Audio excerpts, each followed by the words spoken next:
नमस्कार दोस्तों, study with KD में आपका स्वागत है। मैं हूं केडी पटेल। आज आपके सामने नए टॉपिक के साथ दोस्तों, आज इम्पोर्टेंट टॉपिक जो करंट का है और नोबेल पुरस्कार जो एक क्वेश्चन एग्जाम में आता है, ये बहुत ही इम्पोर्टेंट टॉपिक है। और दोस्तों, इस टॉपिक से कई बार क्वेश्चन पूछा गया और एग्जाम में पूछे जाते हैं। तो नोबेल पुरस्कार 2021 के दिए गए हैं, उनके बारे में पढ़ेंगे कि नोबेल पुरस्कार किस किस को दिए गए हैं और किस क्षेत्र के अंदर दिए गए हैं। दोस्तों, नोबेल पुरस्कार 2021 पढ़ने से पहले नोबेल पुरस्कार के बारे में सामान्य जानकारी होना जरूरी है। तो नोबेल पुरस्कार है जो स्वीडिश वैज्ञानिक अल्फ्रेड नोबेल की याद में दिया जाता है। दोस्तों, ये किसकी याद में दिया जाता है? अल्फ्रेड नोबेल की याद में दिया जाता है। दोस्तों, ये अक्टूबर महीने में इसकी घोषणा की जाती है और इसको 10 दिसंबर को दिए जाते हैं, ये आपको ध्यान रखना है। और ये 1901 से शुरू किया गया था, ये भी ध्यान रखना है। कब स्टार्ट किया गया था? 1901 से। और ये जो अल्फ्रेड नोबेल थे, ये इंजीनियर थे, रसायनज्ञ थे, आविष्कारक थे और इन्होंने डायनामाइट का आविष्कार किया था। और इन्होंने जो 300 से अधिक आविष्कार किए, इसलिए ये दोस्तों अल्फ्रेड नोबेल की याद में दिया जाता है। ये स्वीडिश के थे। दोस्तों, ये कुल 6 क्षेत्र में दिया जाता है। कितने 6 क्षेत्र में दिया जाता है? 6 क्षेत्र में, चिकित्सा, भौतिकी और रसायन, शांति, साहित्य, अर्थशास्त्र में। दोस्तों, पहले 5 क्षेत्र में दिया जाता था, लेकिन 1968 से अर्थशास्त्र से दिया जाने लगा। पहले ये अर्थशास्त्र में नहीं दिया जाता था, 5 क्षेत्रों में से ही दिया जाता था। 10 दिसंबर को पुरस्कारों का वितरण किया जाता है, ये आपको ध्यान रखना है। अब दोस्तों, इसका जो एग्जाम में क्वेश्चन आने वाला है कि पूछते हैं कि किस क्षेत्र से किसको दिया गया है, ये एग्जाम में पूछा जाता है, या फिर ये किसकी याद में दिया जाता है, और या फिर ये कब स्टार्ट किया गया है। दो जो एग्जाम में पूछा जाता है क्वेश्चन, उसके अकॉर्डिंग अपन पढ़ रहे हैं, ज़्यादा टाइम वेस्ट नहीं करेंगे, बिल्कुल ही जो एग्जाम की दृष्टि से इंपॉर्टेंट है उन चीज़ों को ध्यान में रखते हुए पढ़ेंगे। अब दोस्तों, ये जो है, एक क्वेश्चन ये भी बनता है कि कौन सा पुरस्कार कौन सी समिति द्वारा चयन किया जाता है, तो ये आपको ध्यान रखना है। और जो प्रदान किया जाता है वो कहाँ पर किया जाता है। तो दोस्तों, ये पुरस्कार है और ये विजेता की सेंसूसी। तो जो साहित्य का पुरस्कार है नोबेल क्षेत्र का, वो स्वीडिश एकेडमी द्वारा विजेताओं का चयन किया जाता है। और चिकित्सा क्षेत्र का है वो करोलिस्का इंस्टीट्यूट द्वारा विजेताओं का चयन किया जाता है। और अगला है भौतिकी, रसायन और अर्थशास्त्र, ये royal Swedish academy of sciences द्वारा विजेताओं का चयन किया जाता है इसके द्वारा। और जो शांति का नोबेल पुरस्कार है, उसका नॉर्वे की संसद द्वारा इसको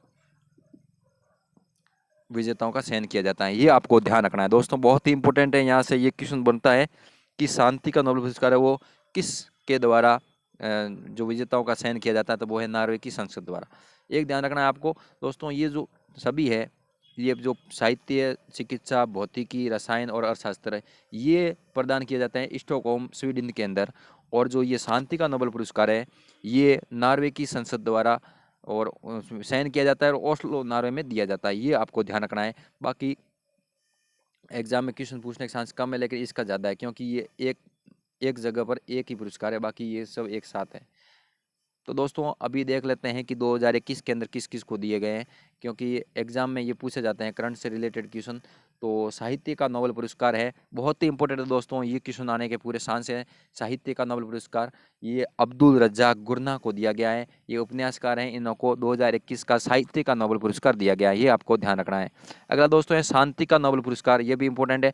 शांति का नोबेल पुरस्कार 2021 किसे दिया गया? आप दोस्तों इसका स्क्रीनशॉट ले लें, आपके एग्जाम में क्वेश्चन आने के चांस पूरे हैं। एग्जाम से पहले इसको रिवाइज जरूर करके जाएं, अपने हाथ से हो सके तो एक बार अपने हाथ से लिखें, तो उससे आपके प्रैक्टिस रहेगी और एग्जाम में क्वेश्चन सही हो जाएगा। अगला दोस्तों है शांति का नोबेल पुरस्कार 2021 का 2 व्यक्तियों को दिया गया है। किसको दिया गया है? मारिया रेसा और दिमित्री मुराटोव को दिया गया है। मारिया रेसा, ये दोनों ही पत्रकार हैं और अभिव्यक्ति की स्वतंत्रता की रक्षा के लिए इन्होंने पुरस्कार दिया गया है, वो शांति का नोबेल पुरस्कार 2021 का।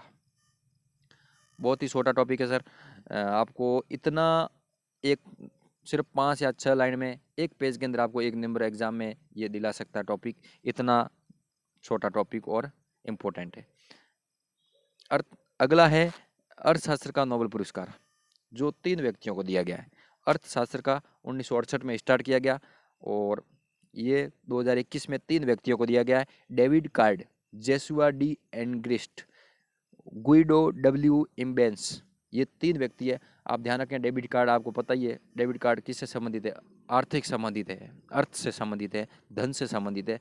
तो अर्थशास्त्र का डेबिट कार्ड, ये थोड़ा ध्यान रखें। तो इसमें अकॉर्डिंग जेसुआ डी एंग्रिस्ट और गुइडो डब्ल्यू इम्बेंस, ये तीनों व्यक्तियों को अर्थशास्त्र का नोबेल पुरस्कार 2021 का दिया गया। ये आपको ध्यान रखना दोस्तों, एग्जाम में क्वेश्चन पूछा जाएगा कि निम्न में से कौन कौन से व्यक्तियों को अर्थशास्त्र का नोबेल पुरस्कार दिया गया। या तो ऑब्जेक्टिव को दोस्तों क्वेश्चन वो आपको ज़्यादा पूछने के चांस रहते हैं, या तो किसी में 3 वस्तु है और चौथा दे देंगे आप इनमें से कोई नहीं, या फिर चौथा और कोई आदमी का नाम दे देगा किनमें इनमें से किसको नहीं दिया गया।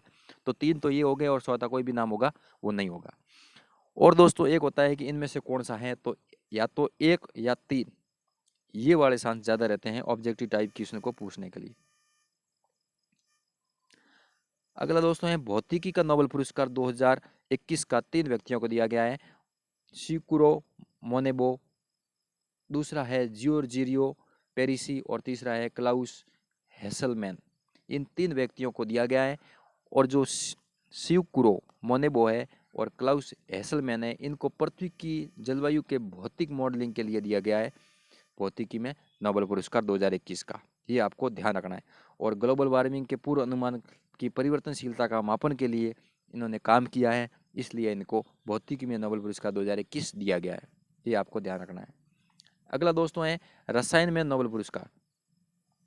रसायन में नोबेल पुरस्कार है जो केमिस्ट्री में किसे दिया गया, 2 व्यक्तियों को, बेंजामिन लिस्ट और डेविड मैकमिलन और डेविड बेंजामिन। जो बेंजीन होता है अपन, बेंजीन का विलीन होता है जो वो अपन केमिस्ट्री के अंदर पढ़ते हैं, बेंजीन और मैकमिलन, मैक मिस बनाना और मिलन मिस मिलाना। तो ये रसायन से संबंधित शब्दावली का अपन थोड़ा बहुत ऐसे भाव प्रकट कर सकते हैं, तो अकॉर्डिंग उसके हिसाब से थोड़ा लिंक करके पढ़ेंगे तो अपन को याद रह जाएगा। ये अणुओं के निर्माण हेतु नए उपकरण बनाने के लिए इनको पुरस्कार किया गया है, रसायन के नोबेल पुरस्कार 2021। किसको दिया गया, बेंजामिन लिस्ट और डेविड मैकमिलन को। ये आपको ध्यान रखना है, बहुत ही इंपॉर्टेंट दोस्तों। अभी एग्जाम हाल ही में आगामी एग्जामों में पूछने के पूरे चांस हैं इन क्वेश्चनों के नोबेल पुरस्कार के। अगला दोस्तों है चिकित्सा का नोबेल पुरस्कार। चिकित्सा का नोबेल पुरस्कार 2021 का 2 व्यक्तियों को दिया गया है, डेविड जूलियस और अर्डेम पेटापुतिन। बिल्कुल ही कम समय में आपको ज़्यादा मैंने पूरा टॉपिक बढ़ा दिया, 5 से 7 मिनट का वीडियो है। मेरा एक उद्देश्य रहता है कि कम समय में आपको ज़्यादा मैटर उपलब्ध करवाना। इसलिए दोस्तों आप चैनल में अभी नए हो तो लाइक ज़रूर कर देना और शेयर कर देना, और एग्ज़ाम की दृष्टि से इसको याद ज़रूर कर लेना, क्योंकि एग्ज़ाम में क्वेश्चन आने के पूरे चांस है। चिकित्सा का नोबेल पुरस्कार 2021 का डेविड जूलियस अर्डेम पेटापुतिन। शरीर में तापमान, दाब व दर्द महसूस करने वाले रिसेप्टरों की खोज हेतु इन्हें चिकित्सा के क्षेत्र में नोबेल पुरस्कार 2021 का दिया गया, डेविड जूलियस अर्डेम पेटापुतिन। जूलियस और पेटापुतिन ये चिकित्सा के क्षेत्र में। तो थोड़ा बहुत इसको याद रखने, बेंजामिन है मैकमिलन, बेंजामिन मैकमिलन रसायन के क्षेत्र में, जूलियस पेटापुतिन चिकित्सा का, ऐसे याद रख सकते हैं। तो दोस्तों आपको एग्जाम में हेल्प हो सकती है और एग्जाम में आपका एक क्वेश्चन पक्का बन जाएगा। तो दोस्तों आज की वीडियो में इतनी ही चर्चा करेंगे, फिर मिलते हैं अगले वीडियो में। बिल्कुल ही अपना वीडियो दोस्तों 5 से 7 मिनट का, 10 मिनट के अंदर अंदर का है, लेकिन आपको एक टॉपिक, एक क्वेश्चन आपको एक वीडियो के अंदर मिलेगा। इसलिए दोस्तों इन वीडियो को अच्छी तरह से देखें और उसके बाद में अपने हाथ से ज़रूर लिखें, या फिर हाथ से नहीं लिख सकते हो तो स्क्रीनशॉट लेकर ज़रूर रखें। एग्ज़ाम से पहले इसका रिवाइज ज़रूर करें। और दोस्तों अपने दोस्तों को ज़रूर शेयर करना वीडियो को, और लाइक ज़रूर कर देना, और कोई कमेंट के माध्यम से आप अपना सुझाव दे सकते हैं। फिर मिलते हैं अगले वीडियो में, जब तक के लिए जय हिंद जय भारत।